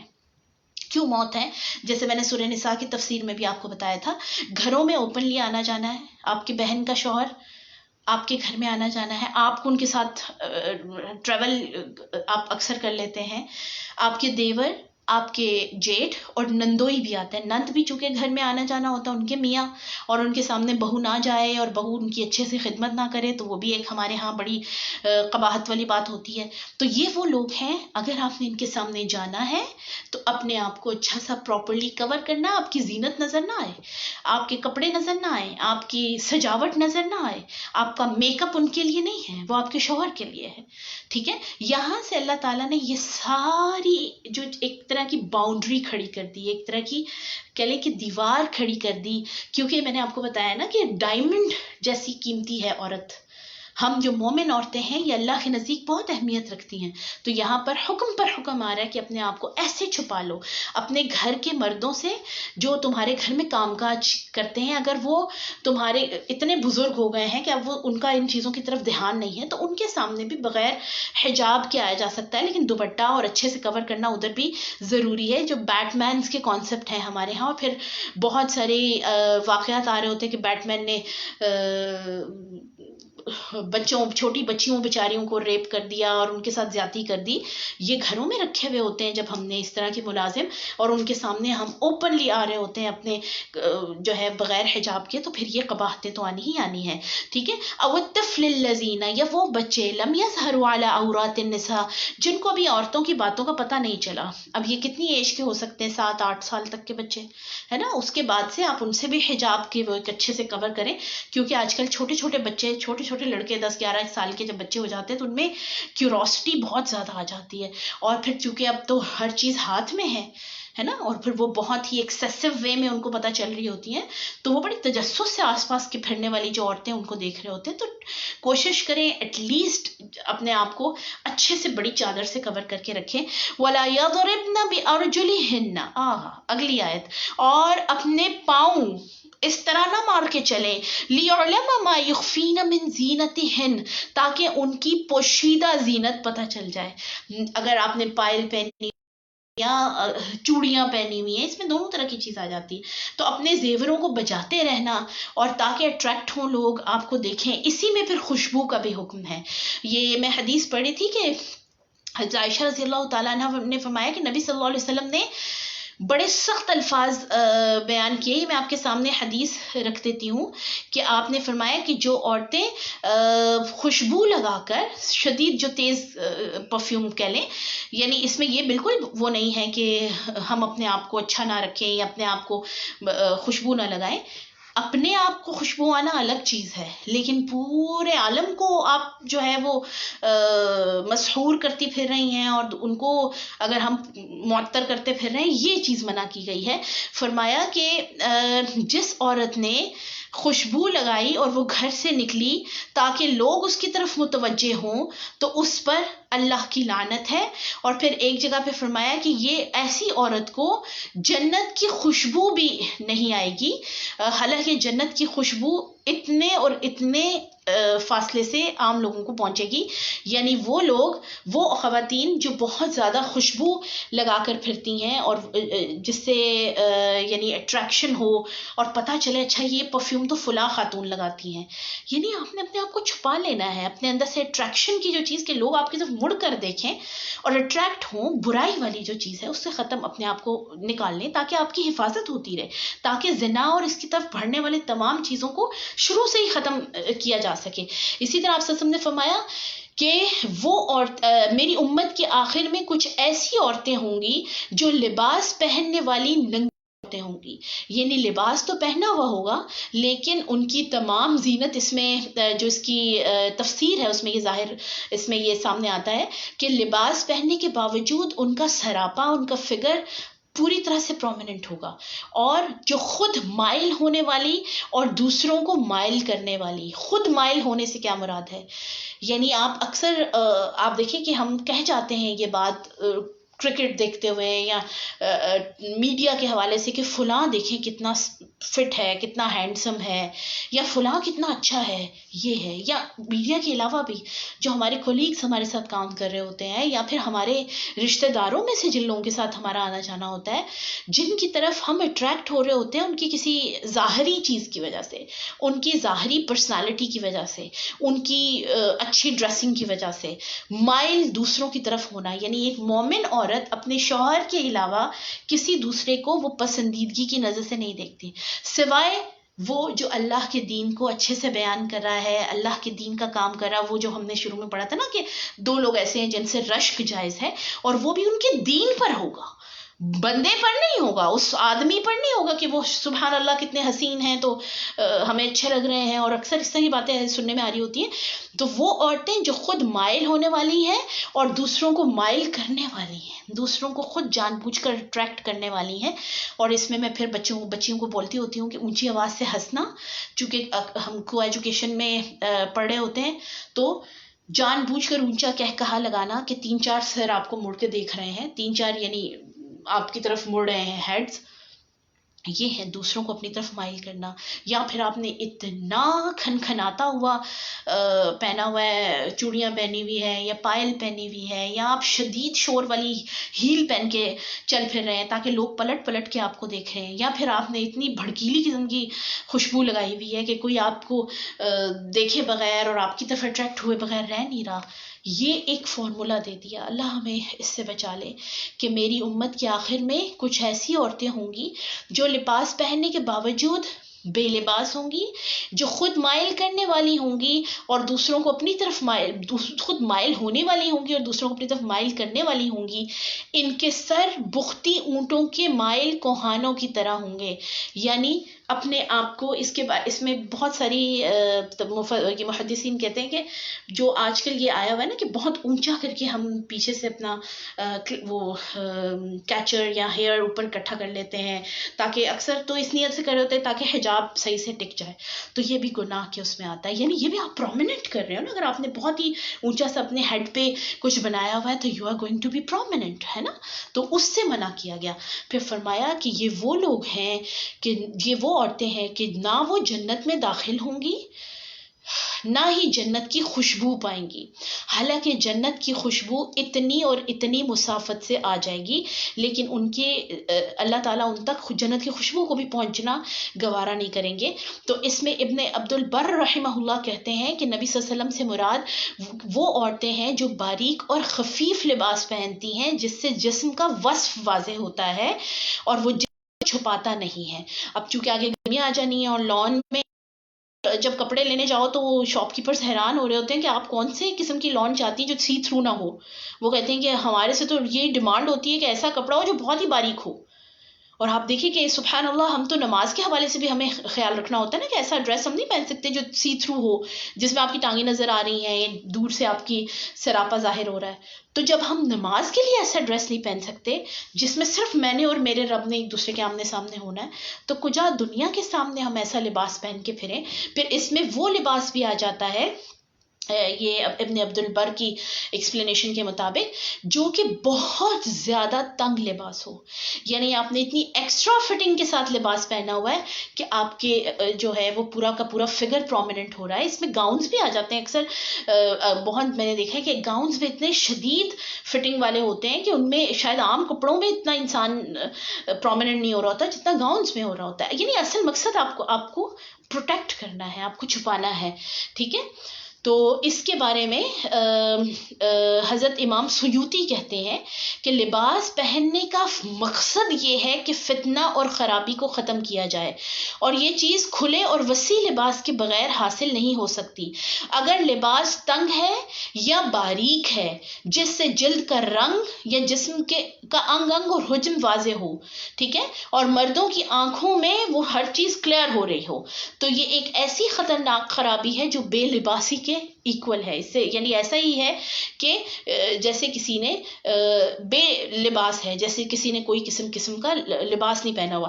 اچھا، یہاں پر ایک میں حدیث بھی کروں گی آپ کے سامنے مینشن، کہ حضرت اسامہ بن زید بیان کرتے ہیں کہ نبی صلی اللہ علیہ وسلم نے ایک دفعہ مجھے ایک چادر دی، قبطی چادر، تو وہ میں نے اپنی بیوی کو دے دی. تو آپ صلی اللہ علیہ وسلم نے مجھ سے پوچھا کہ جو میں نے تمہیں چادر دی تھی وہ تم کیوں نہیں پہنتے؟ تو میں نے کہا کہ میں نے وہ چادر اپنی بیوی کو پہنا دی. اب وہ چادر، قبطی چادر، شاید تھوڑے سافٹ کپڑے کی تھی، یعنی تھوڑے سے پتلے کپڑے کی تھی.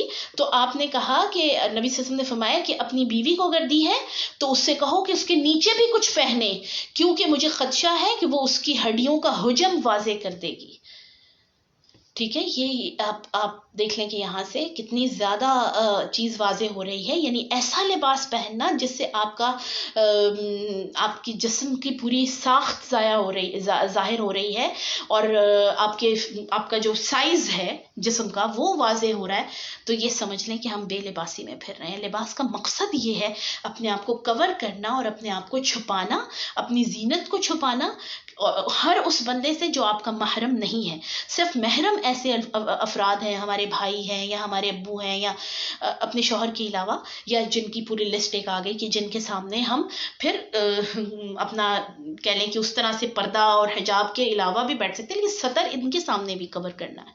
والد اور باقی جو رشتے ہیں شوہر کے علاوہ, ان سب کے سامنے ہم نے اپنے سطر کا خیال تو ان کے سامنے بھی رکھنا ہے نا. کیا میری آواز کلیئر ہو رہی ہے سب کو؟ لائٹ کے مسئلے کی وجہ سے تھوڑا سا درمیان میں پاز ہوا ہے.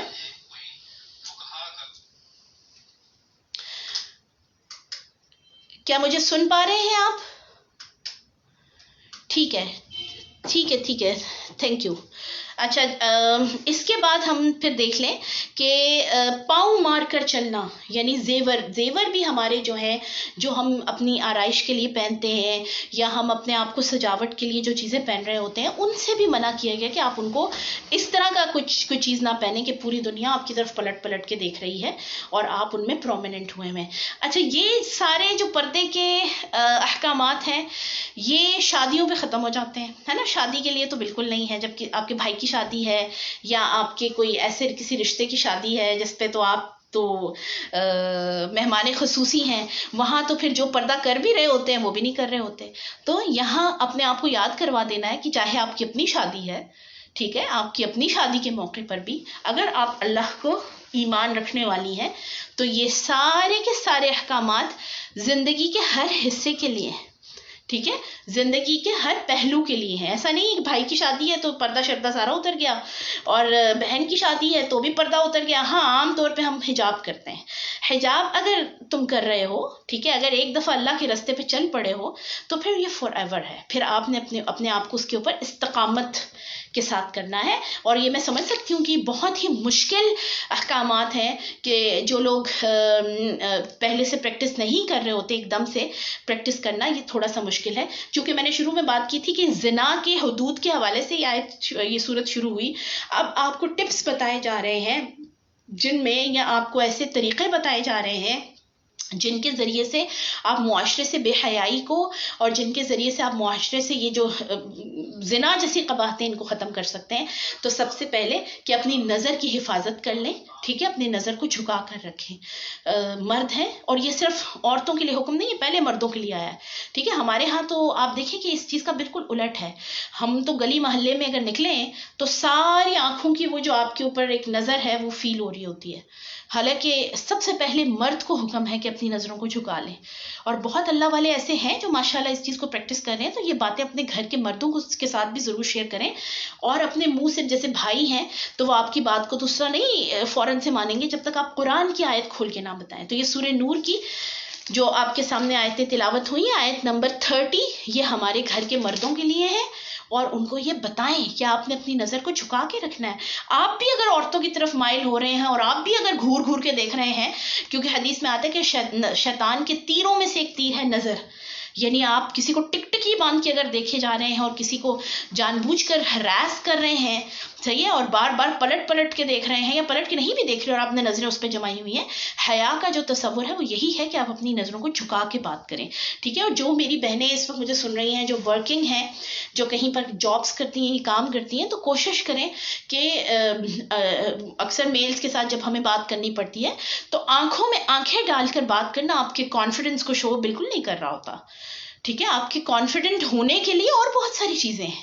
ہمیں لگ رہا ہوتا ہے کہ شاید ہمارا کانفیڈنس لیول نیچے ہو جاتا ہے جب ہم کسی سے آنکھوں میں آنکھیں ڈال کے بات نہیں کر رہے ہوتے. جب اللہ نے آپ کو حکم دے دیا تو تھوڑا سا آپ اپنی آنکھوں کو نیچے کر کے بھی بات کر سکتے ہیں. بالکل بھی اب یہ ایسا نہیں ہے کہ آپ زمین کی طرف ہی وہ دیکھتے رہیں. اگلے بندے سے آپ جب بات کریں, گفتگو کر رہے ہیں, کوشش کریں کہ دوسرے کی آنکھوں کے اندر مت دیکھتے رہیں بہت ٹائم. اس سے ویسے بھی منع کیا گیا, اور یہ سائیکولوجیکلی بھی اس چیز سے کی ممانعت آئی ہے کہ بہت زیادہ جو مائنڈ ریڈنگ ہے یہیں سے ہوتی ہے. پھر اسی طرح ٹیلی پیتھی جو آپ کی مائنڈ کو ریڈ کرتے ہیں وہ تھرو یور آئیز کرتے ہیں. تو کوشش کریں کہ اپنی آنکھیں بہت زیادہ دیر تک کسی کے ساتھ فوکس اس میں نہ رکھیں, اور سب سے بڑھ کر چونکہ اللہ کا حکم ہے اچھا اگلا اس میں دیکھ لیں کہ جو آرڈر آ گیا، اب یہ پہلا سٹیپ تھا نظروں کو چکانا، عورتوں کو منع کر دیا اپنی زینتیں ظاہر نہ کرو، اپنے آپ کو چھپا کر رکھو، اپنے فگرز کو چھپا لو، اپنی زینت کی چیزوں کو چھپا لو۔ اب آیت نمبر 32 کے اندر دیکھیں، وَأَنْكِحُوا الْأَيَامَ مِنْكُمْ، نکاح آسان کر دو، جو تم میں بے نکاحیں ہیں ان کے نکاح کرنے میں مدد کرو، من عبادکم، چاہے وہ پھر تمہارے گھروں میں کام کرنے والے ملازم ہیں، یا امائکم، لونڈیاں ہیں، ٹھیک ہے، مرد ہیں یا عورت جو تمہارے گھروں میں کام کر رہے ہیں، تم ان کی نکاح کرنے میں مدد کرو، ٹھیک ہے، ان کو نکاح کی طرف لے کر جاؤ۔ وَإِن يَكُونُوا فُقَرَاءَ، اگر وہ تنگ دست ہیں، اگر کسی کو لگتا ہے کہ فائنینشلی وہ بہت اچھی حالت میں نہیں ہے، نکاح نہیں کر سکتا، یغنیہم اللہ من فضلی، تو نکاح کے بعد اللہ اس کو اپنے فضل سے غنی کر دے گا، ٹھیک ہے، واللہ واسع علیم، کیونکہ اللہ وسعتیں کرنے والا اور جاننے والا ہے۔ اچھا یہ حدیث ہے اس میں ترمذی کی کہ نبی صلی اللہ علیہ وسلم نے فرمایا 3 شخص ایسے ہیں کہ جن کی اللہ ضرور مدد فرماتا ہے۔ نمبر 1 نکاح کرنے والا، ٹھیک ہے، جو پاک دامنی کی نیت سے نکاح کرے، اس نیت سے نکاح کرے کہ اللہ تو مجھے زنا سے اور گندگی سے بچا لے، بے حیائی سے بچا لے، تو جب وہ اس نیت سے نکاح کرے گا تو اللہ اس کی مدد کرے گا۔ نمبر 2 وہ غلام جو اپنے قرض کی ادائیگی کی نیت رکھتا ہے تو اللہ اس کی مدد کرے گا۔ اور اللہ کے راہ میں جہاد کرنے والا، جو اللہ کے راہ میں جہاد کرتا ہے، چاہے وہ جہاد بالسیف ہے، تلوار کے ساتھ ہے، یا اپنے کسی بھی قسم کا جہاد ہے، کوشش ہے جو ہم گھروں میں اپنے دین کو پھیلانے کے لیے کر رہے ہیں، اللہ تعالیٰ کا دین دوسروں تک پہنچانے کے لیے کر رہے ہیں، کسی بھی قسم کا جو جہاد ہے، ہر ایک جہاد میں اللہ مدد فرماتا ہے۔ اگر آپ کوشش کر کے، اگر مثال کے طور پر یہ بھی جہاد ہے کہ اگر آپ یہ تمام احکامات اپنے گھر والوں کے سامنے یا اپنے لوگوں کے سامنے جو آپ کے عزیز و اقارب ہیں ان تک پہنچائیں، تو ایک جہاد کی نیت کریں کہ تیرے راستے میں کوشش ہے، جہاد جہد سے نکلا ہے، کوشش سے، تو فرمایا کہ ان کی اللہ ضرور مدد فرمائے گا۔ اچھا اس میں ایک چیز اور بھی ہے کہ اچھا یہ اگلی ہی آیت بلکہ اس کو کلیئر کر رہی ہے کہ وَلْيَسْتَعْفِفِ الَّذِينَ لَا يَجِدُونَ نِكَاحًا، اور ان لوگوں کو اپنے آپ کو پاک دامن بنائے رکھنا چاہیے کہ جو نکاح کی بالکل کیپیسٹی نہیں رکھتے، حَتَّى يُغْنِيَهُمُ اللَّهُ مِنْ فَضْلِهِ، یہاں تک کہ اللہ ان کو اپنے فضل سے غنی کر دے۔ اب یہ 2 باتیں سامنے آ گئی، ایک یہ ہے کہ اگر تم تنگ دست ہو تو تم اس وجہ سے نکاح نہیں کر رہے کہ میں فائنینشلی ویک ہوں تو اللہ تمہاری مدد کرے گا، لیکن اگر یہ حال ہے کہ بیٹا بالکل نکما ہے، ٹھیک ہے، یہ میں آپ کو مطلب بہت کامن ورڈز میں سمجھانے کی کوشش کر رہی ہوں، کچھ بھی نہیں کرتا، جو ہمارے معاشرے میں جیسا ہے نا، نکما ترین بچہ ہے، اپنی ذمہ داری نہیں اٹھا سکتا، کچھ بھی نہیں کر سکتا، گھر کی اس کو چھوٹی موٹی رسپانسبلٹیز بھی اٹھانی نہیں آتی، ٹھیک ہے، کمانے کی طرف اس کا بالکل دھیان نہیں ہے۔ اب ایسے بچے کی ہمارے ہاں، یا خدا نخواستہ کسی نشے وشے پہ لگ گیا ہے، سگریٹس بہت پیتا ہے یا بری صحبت میں پڑ گیا ہے، اب ہمارے ہاں اس نکمے بچے کے لیے حل کیا تلاشا جاتا ہے کہ کوئی لڑکی لا کر اس کی شادی کر دو، کوئی آ جائے گی تو یہ خود ہی ٹھیک ہو جائے گا۔ اب جو انسان اپنی ذمہ داری نہیں اٹھا سکتا، وہ آگے ایک دوسرے انسان کی، اور اس دوسرے سے جب 3-4 اور ہو جائیں گے تو کیسے ذمہ داری اٹھائے گا؟ یعنی رسپانسبل ہونا اور نیت ہونا یہ بہت امپورٹنٹ ہے، اسی لیے فرمایا نا کہ جن کی پاک دامنی کی نیت سے نکاح ہے ان کی اللہ مدد کرتا ہے۔ وہ جو ہمارے معاشرے کے اندر ایک ٹرینڈ ہے کہ نکمے بچے جو بالکل کچھ نہیں کر رہے ہوتے ان کی شادیاں کر دو، اور اس کی پھر بیچاری جو بیوی آتی ہے وہ گھر بھر کی نوکر بن کے رہے، اور پورے جگہ پر وہ بیچاری ذلیل و خوار ہوتی رہے، اور روزانہ اپنی عزت نفس کا سودا کرے، یہ پورے گھر والوں کے لیے اس کے اندر وبال ہے اور بڑا سخت گناہ ہے، ٹھیک ہے۔ تو فرمایا گیا کہ اگر تم اتنی بھی طاقت نہیں رکھتے کہ اگلے بندے کی رسپانسبلٹی کو ایٹ لیسٹ پورا کر لو، 2 ایکسٹریمز ہیں ہمارے ہاں، یا تو لڑکا جو ہے وہ لاکھوں کی نوکری پر لگے تو ہم شادی کرنا پسند کرتے ہیں نا، اپنا گھر ہو یا اپنی گاڑی ہو، یہ ایک ایکسٹریم ہے۔ دوسری ایکسٹریم یہ ہے کہ بالکل نکما لڑکا ہے جو اپنے لیے کچھ بھی خرید نہیں سکتا، اس کی شادی کر دو۔ یہ دونوں چیزوں کے درمیان کا رستہ آپ کو بتایا گیا ہے، ٹھیک ہے۔ بہت اسٹیٹس کانشیس بھی نہیں ہونا چاہیے کہ اگلا بندہ اتنے اور اتنے لیول پہ جائے گا تو ہم اس کو رشتہ دیں گے، یا رشتہ دیتے ہوئے جیسے ہمارے ہاں بہت ساری قباحتیں ہیں، یہ بہت ہی شدید قسم کی بری بات ہے، اور یہی وجہ ہے کہ ہمارے ہاں نکاح بہت مشکل ہو گئے ہیں۔ پچھلے دنوں مجھے بلکہ یہ بات سامنے آئی تھی، شاید میری کوئی فرینڈ کری تھی، کہ بھائی کی شادی ہم اس لیے نہیں کرتے کہ 4 سے 5 لاکھ تو صرف کپڑوں اور زیور اور ان ساری چیزوں کے لیے چاہیے، تو میں نے اس سے کہا کہ 4-5 لاکھ کی تو ضرورت نہیں ہے، آپ اتنی چیزیں مت لیں. تو اس نے کہا اتنی نہ لیں، ان کے بھائی